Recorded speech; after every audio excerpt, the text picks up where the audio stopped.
होशियारपुर से नगर निगम चुनाव में वार्ड नंबर 42 से कांग्रेस पार्टी के उम्मीदवार दरेपन सैनी को 14 फरवरी वाले दिन भारी मतों से वोट डालकर विजय बनाए। उत्तर प्रदेश में अपनी राजनीति के बल पर धाक जमा चुके प्रगतिशील समाजवादी पार्टी के राष्ट्रीय अध्यक्ष शिवपाल यादव ब्रज प्रेस क्लब के अध्यक्ष के आवास पर पहुंचे, जहां उनका दुपट्टा उड़ाकर स्वागत किया गया। वहीं उन्होंने इस मौके पर मीडिया से बातचीत करते हुए जहां भाजपा की सरकार पर जमकर हमला बोला और कहा कि सरकार शुरू से ही आम आदमी को नुकसान पहुंचाने के काम करती है, जिसमें चाहे नोटबंदी हो, जीएसटी हो या लॉकडाउन, क्योंकि जब 400 मरीज कोरोना के थे तब लॉकडाउन किया। देखिए, ये किसान विरोधी काला कानून है और ये केवल उद्योगपतियों के लिए बनाया गया है और एक नहीं, ये केंद्र सरकार ने जितने भी निर्णय लिए हैं न तो देश हित में लिए न देश की जनता के हित में। देखिए, पहले तो उन्होंने निर्णय लिया नोटबंदी को कोई फायदा नहीं हुआ है देश को। अर्थव्यवस्था चौपट हुई और यहाँ तक कि बेरोजगारी फैल गई और लेकिन फ़ायदा केवल उद्योगपतियों को हुआ है, और भारतीय जनता पार्टी के कुछ लोगों को केवल फ़ायदा हुआ है। उसके बाद जीएसटी से इतनी महंगाई बढ़ी है, इन्होंने कहा था केवल 1 कर लगेगा, कितने कर जनता को देना पड़ रहे हैं और ख़ासकर छोटे छोटे मध्यम वर्ग के लोगों को, छोटे छोटे व्यापारियों को तबाह हो गए। उसके बाद आ गया है कोरोना। कोरोना में भी जो निर्णय लिया था इन्होंने, पहले ही दिन लॉकडाउन के बाद रेल बंद, बस बंद, सब बंद कर दिया 2 महीने से। फिर उसकी वजह से क्या हालत हुई देश के मजदूरों की। जहाँ का तहाँ बड़े बड़े शहरों में कितने मजदूर थे सड़कों पर आ गए। जब सड़कों पर आ रहे, कोई इंतजाम नहीं उनका, खाने पीने का भी इंतजाम नहीं। इकट्ठे होने के बाद फिर कोरोना फैला। पहले जब 400 लोग पूरे देश में कोरोना के मरीज थे, जब लाखों हो गए तो लॉकडाउन खुल गया, जब 400 थे तब लॉकडाउन। अच्छा, प्रबंध भी ठीक से नहीं हुआ।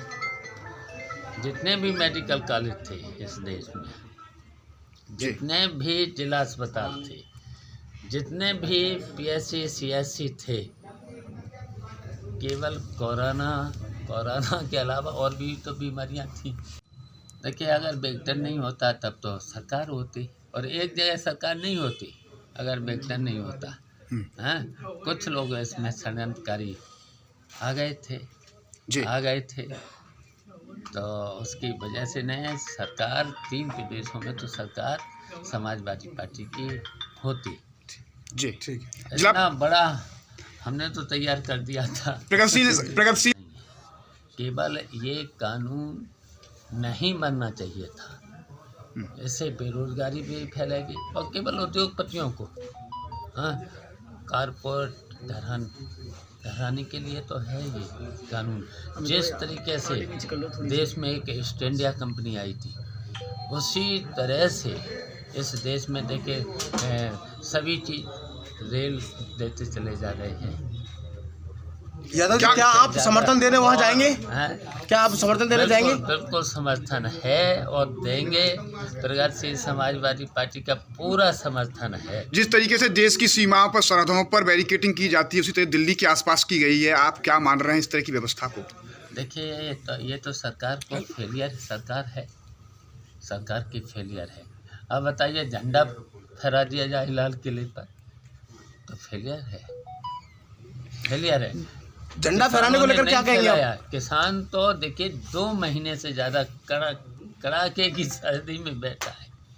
कौन सी बड़ी बात थी? सरकार को ये वापस ले लेते। झंडा फहराने वाला सिद्धू एक तरफ वीडियो तो डाल सकता है, लेकिन पुलिस के हाथ नहीं आ रहा। पुलिस ने उसे इनाम घोषित किया है। नहीं तो बताइए ना, तो फेलियर है कि नहीं? अभी तो जाए पाकिस्तान और चीन ने झंडा फहरा दे, कौन फहरा दे इस तरीके से? तो इनकी क्या सुरक्षा थी? 2022 में बहुत ज़्यादा समय नहीं है। प्रगतिशील समाजवादी पार्टी कहाँ स्टैंड करेगी, किसके साथ किसके चुनाव समर्थन में लड़ रही जाएगी? है? अच्छा देखिए, हमारा पूरा संगठन उत्तर प्रदेश 75 जिलों में खड़ा हो चुका है जी और हमारे सभी विधानसभा में संगठन खड़ा हो चुका है। बूथ कमेटियां हमारे लोग बनाते बन चुकी हैं, जी बन चुकी हैं और हमारे छोटे छोटे दलों से हम तो कह रहे हैं कि एक बड़ा दल, हम समाजवादी से भी कह रहे हैं कि भाई हमसे अलायंस कर लो। हाँ?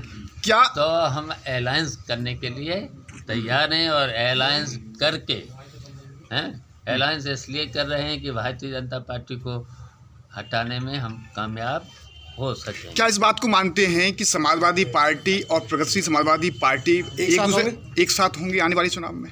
अलायंस करेंगे, विलय नहीं। अगर वो करें तो अलायंस कर सकते हैं। नेताजी, इस बात को आप मानते हैं कि 2017 में समाज